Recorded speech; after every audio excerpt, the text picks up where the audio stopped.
백현동 개발 비리와 쌍방울 대북 송금 의혹이 연루된 민주당 이재명 대표의 구속 전 피의자 신문이 하루 앞으로 다가왔습니다. 혐의 내용과 증거 기록이 방대해 검찰과 이 대표 양측의 법정 공방이 장시간 이어질 전망입니다. 취재기자 연결합니다. 김혜린 기자. 네, 서울중앙지방검찰청입니다. 네, 제목에서처럼 벼랑 끝 혈투가 전망되고 있다. 자, 내일 영장 심사 앞두고 검찰도 어느 때보다 긴박하게 움직이고 있다고요? 네, 검찰은 내일 오전 10시 심사를 앞두고 지난 주말에도 모두 출근해 기록을 검토하며 심사 준비에 총력을 다했습니다. 현재까지 작성한 의견서만 1,600여 쪽에 달하는 것으로 알려졌습니다. 여기에 의견서를 요약해 법정에서 보여줄 수백 장 분량의 PPT를 만드는 작업도 계속되고 있습니다.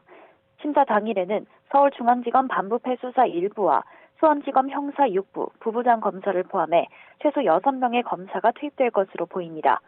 이 대표 측도 이에 맞서 판사 출신 김종근, 이승엽 변호사 주도로 변호인단을 꾸려 반박 자료를 준비하는 것으로 전해졌습니다. 지난 2018년 이 대표가 공직선거법 위반 혐의로 재판에 넘겨져 파기환송심에서 무죄를 선고받았을 당시 이 대표를 변호한 인물들입니다. 네, 그리고 내일 법정에서 어떤 공방이 오갈 것으로 보입니까? 네, 우선 내일 심사에선 혐의 소명과 함께 증거인멸 여부가 최대 쟁점이 될 전망입니다.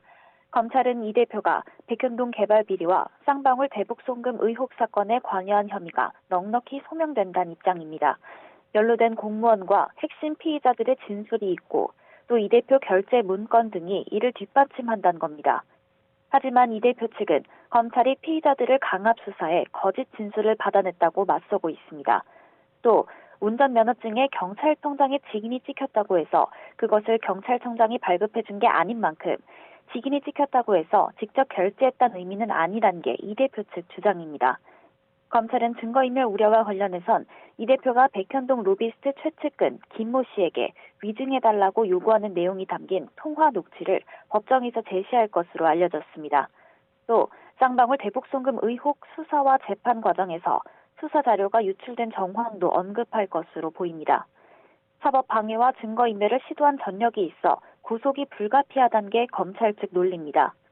이 대표 측은 이에 맞서 녹음 파일 전체 맥락을 살펴보면 위증교사 의도는 전혀 없다는 게 확인되고 또 주요 증인들이 이미 법정 증언을 한 만큼 증거인멸 우려가 있을 수 없다고 맞설 전망입니다.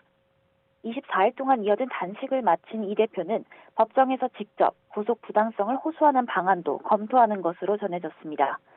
양측이 이렇게 다툴 혐의가 방대한 만큼 서해 공무원 피격 사건 당시 10시간을 넘겼던 서훈 전 청와대 국가안보실장의 신문 시간을 훌쩍 뛰어넘을 거란 관측도 나옵니다.